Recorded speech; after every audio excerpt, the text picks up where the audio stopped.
Во Македонија наутро прв наш гостин, градоначалникот на општина Центар, господинот Горан Герасимовски. Имаме што да прашаме, но имаме и за што да добиеме одговори, бидејќи доста нови работи се актуелни во општината, пред се кога се работи за новите дупови. Градоначалник, добро утро и добре ни дојдовте. Добро утро, благодарам на поканата и поздрав до вашите драгоцени гледачи. Неодамна општина Центар имаше јавна расправа и презентација за новиот дуп на Кале, па ќе почнеме од таму. Што се предлага да има таму? Едно подпрашање, во ова моје прво прашање. Има ли некој временски рок кога ќе почне да се реализира дупот и што ќе се прави со дивоградбите кои што се наоѓаат на овој простор? Да, почнавме да го планираме и тој дел од Центар. Во моментов имаме во процедура неколку дупови кои што се и по различни институции. Знаете дека секој дуп почнува иницијативата од општината, потоа истата од која планерската куќа ќе изработи, општинските структури ќе разгледаат и одобрат истата, продолжува на јавна анкета, односно на увид кај граѓаните, која ќе заврши самиот увид, во која што фаза и сега овој дуп кој што го напоменавте на Срце Кале, таму се два дупа, долниот дел на Срце Кале и горниот дел, вклучувајќи ги француските гробишта, дел од Америчката амбасада и се спушта мал дел до улицата Пластичарска. Овој план беше на увид многу долг период, поради сама транспарентност, сакавме и граѓаните, беше летен период, да имаат можност сите да се запознаат и направат увид во планот. По завршувањето на увидот и јавната презентација од страна на вработените на општината, имаме рокот до 16, мислам дека е рокот да граѓаните дадат, ги пополнат оние анкетни листови со своји побарувања кои што живеат таму. Во самиот дуп запазивме да има што повеќе зеленило. Има над 30.000 метри квадратни зеленило. Има доволен број на велосипедски патеки, тротоари, сообраќајни решенија. Отстрануваме згради за да правиме паркови од страната еден хотел со цел да се направи што поголем парк и ниско уредување за паркирање. Дополнително ја намалуваме катноста. Имаше еден хотел кој што беше на 6 ката, наш предлог истиот да биде 5+3. Прв пат во тој дел и уцртуваме и градинка за 80 дечиња, до сега во делот на Кали немало градинка. Се бориме, се стремиме да носиме што подобри планови. Во меѓувреме, дополнително имаме планови кои што се во други институции. Планот на соседно Крњево, населбата која што соседна на вашата телевизија, е во процедура на носење, односно е доставена од општината, планерската куќа во градот Скопје, истиот е на разгледување, чекаме да ни дадат одредени забелешки. Секако дека и планот на Кале и планот на Крњево нема да бидат тие што првично ги предложуваме. Може да има одредени барања кои што страна на комисијата за урбанизам ќе бидат прифатени, ќе се направат дополнителни измени во тој дел и на Кале и на Крњево. Планот на Маџармало е во транспорт и врски, вратене со одредени забелешки. Таму знаете дека беше актуелен поради голем број на хотели кои што беа нацртани, се со цел да се вклопат гупот и дупот. Дополнително е во процедура и клинички центар, планот во завршна фаза, истиот е во транспорт. Слушнавме дека ќе има одредени забелешки истиот кои што ќе бидат доставени до општината за да се направат побои сообраќајни решенија и дополнително паркинг простор и дополнително планот кој што е железничка кај Лимак, кој што најверојатно по дадените забелешки од страна на Министерството за транспорт и врски ќе биде доставен до општината и врз основа на тие забелешки ќе иницираат да се направи повторна анкета и тој ќе биде една повторна анкета која ќе трае 10 дена за да граѓаните направат увид и дадат преку анкетните листови забелешки во тој дел и во тој план. Добро, слушнавме многу планови, многу проекти, многу и запуштани реално делови кои конечно ќе добијат еден поинаков изглед како што доликува за општината. Актуелен е Кале, тој некако најмногу го примам во вниманието. Споминавте велосипедски патеки, зелени површини, паркови. Вие сте љубител на алтернативниот превоз, велосипедот. И ние така почнавме строго некако веднаш со најава да кажам сигурно да дојде со велосипед градоначалникот. Да го наповенам утро дојдов со автомобил. Добро. Поради брзање, најверојатно, бидејќи рано ви викнавме. Практикувам со велосипед, но поради... Но си одите на работното место со велосипед? Па сега на враќање ќе го оставам Ќе автомобилот во гаража и го земам да си го земете велосипедот. Да. Но ете малку и непосреден разговор да си направиме. Каде ќе бидат тие велосипедски патеки на Кале? Некако не можам вака сега да си ги замислам кај точно би биле. Има неколку велосипедски патеки, тоа е на долниот дел на Кале од двете страни, кои што ќе бидат околу 3000 метри, ако не се лажам, во двата правци, од двете страни ќе бидат едносмерно. Дополнително има велосипедска патека која што е на самиот кеј и на улицата Самуилова. Што е оно што го направија планерите и го испланира во овој план е да тротоарските патеки кои што претходно се метар и половина сега да бидат 3,5 метри, каде што ќе има можности за да зеленило, да се стави еден дрворед, а меѓу него да има и велосипедска и пешачка патека. Во секој план се трудиме да го прошируваме просторот за движење и возење велосипеди, а го скратуваме оној простор за автомобили. Многу ми е драго, едно од најпосетуваните места, особено за туристи. Така. Градоначалник, да го заокружиме само делов со доповите, она што најмногу го поставуваат граѓаните како две подпрашања. Очекувате ли дека нивната реализација ќе почне до крајот на овој ваш мандат и на каква соработка најдувате од тамошните жители на тие мала и населби, со оглед на тоа дека ете и со Кале знаеме, тоа веќе и нели се зборува и во јавноста, дека има и дивоградби таму. Како тоа ќе се решава? Таму поголем дел од планот кој што го носиме и се легализирани објекти. Тие што се дивоградби се знае кој е начинот и постапката, некои се и процедура на рушење имаат издадено и решенија за отстранување. Така. Правиме напор да законски 18 месеци носење на планот, но не зависи само од општината, како што напоменав. Од кај нас излегува планот, со планерската куќа, оди во градот Скопје, може да имаат одредени забелешки, го враќаат назад, ние правиме корекции, повторно во град Скопје, таму доколку е све во ред, поди во Министерството за транспорт и врски и последна дестинација е повторно општината Центар, односно Советот кој што дава зелено светло за да истиот стане во важност. Така.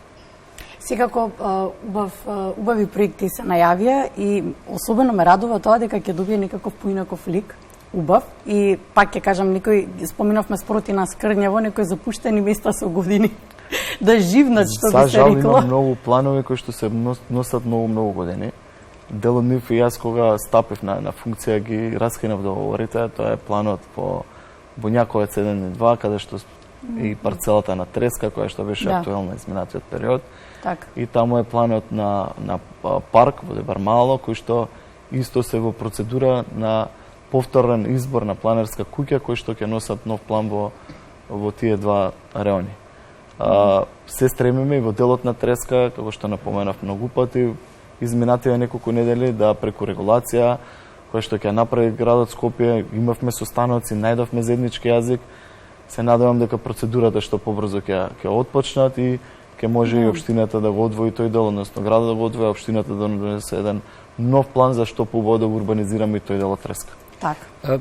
Уште едно подпрашање, подиме со другите теми. Да, може само кратко, по чија надлежност се, тоа исто така доста се коментира по социјалните медиуми, во строгиот центар на плоштадот, офицерскиот дом и хотелот, што не се изградени, така стојат со години и навистина го грдат баш срцето на метрополата. Секојдневно поминувам таму, гледам доста странски туристи кои што се фотографираат.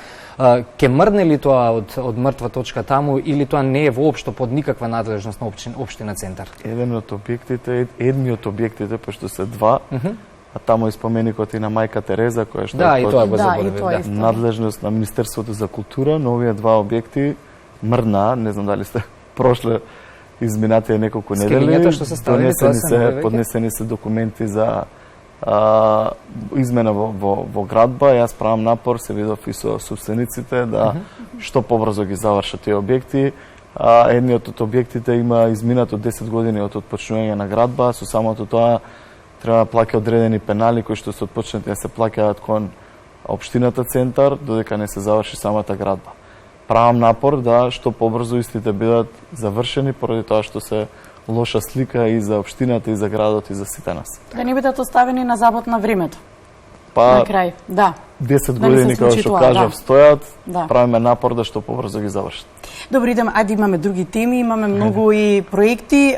Може да почнеме со нега за стари лица, што опфаќа тој проект? Да, Општина Центар има повеќе актуелни проекти кои што и моментално се во процедура. Овој проект трае доста години и во минатото. Продолживме и го проширивме истиот. Во моментов мислам дека не е и пополната бројката, има можност за пополнување уште 5 домаќинства, можности да ги повикам повозрастните кои што имаат потреба од нега во домовите од страна на специјализирани лица, Како треба да имаат одредена диагноза, значи што треба да исполнат? Многу е лесна, едноставна Добра. и документацијата која што треба да се пополни, се наоѓа на веб страната на Општина Центар. Дополнително оние кои што не може да ја посетат општината и да достават документи, ние имаме своји екипи кои што може да ги посетат домаќинствата. Потребна е медицинска документација дека лицето боледува од одредена болест, дополнително дека е над 60 години, дека е пензионер и така натаму. Неколку работи и документи се потребни, но многу едноставна и лесна и самата постапка и документација која што е побарана. Јас неколку пати посетив дел од домаќинствата кои што ги примаат овие наши услуги, односно ги посетуваат специјализирани лица во нивните домови и искрено самиот проект е многу добар за граѓаните и од самите граѓани видов и насмејани лица кои што се задоволни од посетата на нашите луѓе на терен. Дополнително, осим физиотерапевските услуги, осим друштвото секојдневно кое што го имаат со лица, обично тоа се домаќинство, односно лица кои што и немаат помош, немаат социјален се во странство, комуникација, починат еден од сопружниците и така натаму, и цела оваа помош им е од големо значај. Така. Проектот планираме да го прошируваме зашто поголем број на лица бидат опфатени во истиот. Така, дефинитивно не се само дуповите проекти на Општина Центар, ова се и проекти за кои што зборуваме како нега за стари лица, но и за следниот кој што ќе ве прашам во интерес на граѓаните. Општина Центар дава еднократна помош на граѓаните кои имаат потреба со поднесување на барање. Какви потреби од граѓаните опфаќа оваа финансиска поддршка? Да, како што напоменав, имаме доста актуелни проекти, меѓу кои првиот центар се загрижи за возрастните лица. Имаме и проекти за помош, еднократна помош на социјално загрозени семејства, еднократна помош за болни лица кои што имаат одредени документации дека прават нека операција, не дај Боже и така натаму. Имаме оформена комисија која што при разгледување на документите одредува одредена сума со која што општината ќе помогне. Дополнително имаме и финансиска помош на новороденчиња од 7.000 денари. Имаме доста проекти кои што се актуелни, кои што ги практикуваме и сакаме да ги прошируваме. Така. Еден од можеби најважните елементи во образовниот систем се оние образовни асистенти кои што беа ангажирани. Ги има веројатно голем број, вие ќе ни кажете колкав број се ангажирани. Тие за време на летниот распуст ги посетуваат чинам дечињата, родителите, заедно со нив соработуваа се со цел да има поголем напредок за тие дечиња. Па добро, колку се важни, може да кажеме, тие во целокупниот оној напредок на детето во образовниот систем? Јас сум презадоволен како тие функционираат, а верувам и родителите кои што имаат потреба од нив.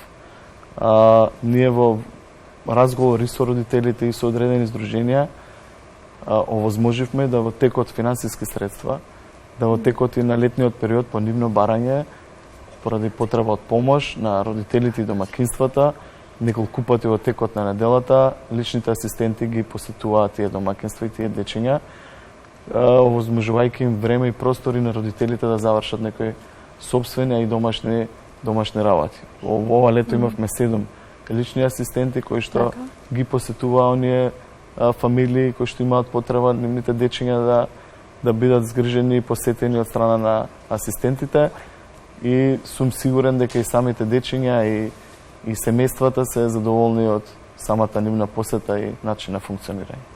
Добро, многу е важно напредок за тие дечиња, особено таа социјализација кој што ја имаат, и образовните асистенти веројатно ги ставате дополнително во оној триаголник дете, родител, наставник, тие се дополнување. Отворивме нова сензорна соба во училиштето Гоце Делчев, Да. И јас сум пресреќен што го слушнав тоа и од директорката и од наставниот кадар, дека и останатите дечиња се социализираат со тие дечиња, дури им помагаат и ги дружат што повеќе, тоа ме радува. Малку и за тема инфраструктура, мама Јована, ќе оставам за тема образование, за следно интервју малку повеќе, може така? Може да, специјално. Малку и за инфраструктурната динамика во општината, завршивте неколку улици, најавивте исто така, ете, тука влегуваат нели сепак и велосипедските патеки, што и да се прави во општината во последниве години, не поминува и без велосипедски патеки, што е за поздравување, што во моментот во тој поглед се случува во центар? Пред да почне интервјуто е малце, мислам, со темата поразговаравме за Козара поради тоа што да. Поради што малиот ми е во градинката, кирката во училиштето, па таа е улицата.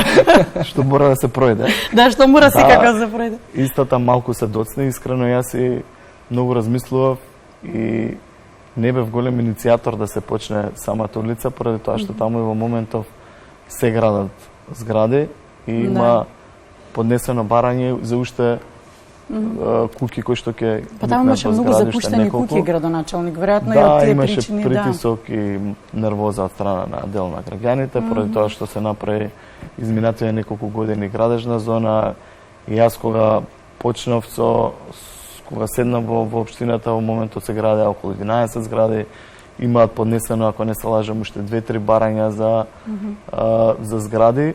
И поради тие причини, искрено, не инсистирав толку брзо да се почне со реконструкција на улицата, поради тоа што можно е да дојде повторно да се прекупува. Најдовме начин во договор со инвеститорот што има добиено јавната набавка, која што е спроведена пред да дојдеме ние, и стоеше нереализирана улицата поради овие причини, да направат одводи, односно цевки за сите нови згради кои што дополнително ќе се прават, се со цел да оној слој на асфалт кој што ќе се стави не се прекупува повторно. Ќе се стремам да и не само таа улица, него сите нови улици кои што ќе ги правиме да не повторно се прекупуваат. За жал не се случи на некој од улиците да по завршувањето на самата улица настане некоја хаварија, пукната цевка или дефект со струјата и да дел од улиците, мал дел се прекопуваат, па повторно закрпуваат, што искрено во иднина нема да дозволам да го дозволам истото. Најавивме 14 улици, во моментов се реконструирани 7, мислам, во процедура се и адвокатска, асфалтирани се Црвена вода, Дебарца, Козара се асфалтира дополнително, во процедура се и Ленинова, која што уште не е завршена документацијата. Треба да се достреди и асфалтира и кракот Партизанска кај Сејао и дополнително 3 улици во делот на Адвокатска. Конечно и тој дел ќе добие уредување поради тоа што со години е запуштен тој дел од центар. Добро, само тука ќе додадеме дека мора да се мисли на атмосферската канализација исто така, поради тоа што еве видовме што не се случи со невремето. Да. Сега во интерес малку се доцни, јас правам поголем притисок и кон луѓето да што побрзо ги завршуваат од почнување до завршување, но на 2 улици искочи проблем во делот на фекалните одводи, во делот на канализацијата и во делот на водовод. Истите допринесоа да малку тие 2 улици задоцнат со реконструкција. Да, во интерес на времето, она што е актуелно и што се бара како одговор од општините, како вие ќе се справите со енергетската криза? Општината Центар уште при крајот на 2021 почна да прави план како тоа да го реализираме. Јас уште кога стигна првите сметки во декември, а седнавме во ноември, ги разгледав сите сметки пред да ги потпишам. Сите што имаа поголема сума над 3000 денари, имаме 223 струјомери, зборувам за уличното осветлување. Сите оние поголеми сметки беа посетени и направено увид. Дел од нив, за жал, не беа 20 кои што општината ги плаќала уназад години, а не се во рамките на општината, односно се на други општини, вклучувајќи ги булеварите кои што се под градот Скопје. Истите поднесовме барање да се ги превземат општините и градот. Направивме напори, направивме една убава јавна набавка која што успеавме да ја добиеме најевтината тарифа, односно да добиеме пазарната цена, плюс 5% за достава на електричната енергија, што е најниска маржа. Светилките, за жал, пред недела дена почнавме од дел од улиците да ги гасиме. Имавме состаноци со директорките на основните училишта и градинките, каде што поразговаравме и дадовме насока како да и они штедат енергија. Добивме и од нивна страна сугестии и предлози како истата ќе се штеди и од страна на училиштата и градинките, поради тоа што и они се големи потрошувачи. Јас исто така сум член на управниот одбор на ЗЕЛС, имавме доста состаноци во ЗЕЛС, направена е комисија во која што и јас учествувам да најдеме начини, побараме помош од страна на владата и министерствата да не искочат до престрет, поради тоа што побаравме да училиштата и градинките бидат на тарифа како домаќинства, поради тоа што истите не прават профит, а средствата кои што ги плаќа општината се енормно високи. Благодариме за гостувањето. Секако се гледаме повторно, секогаш во општина Центар има актуелни проекти и поради низината местоположба во срцето на државата се наоѓа и секако не само жителите на општината и останатите граѓани сакаат да слушаат одговори на актуелните прашања. Благодарам на поканата, има уште многу теми за кои што би можеле да разговараме. Очекувам покана да продолжиме со оваков тип на разговор. Каде што застанавме денес. Продолжуваме за некоја недела. Благодарим уште еднаш.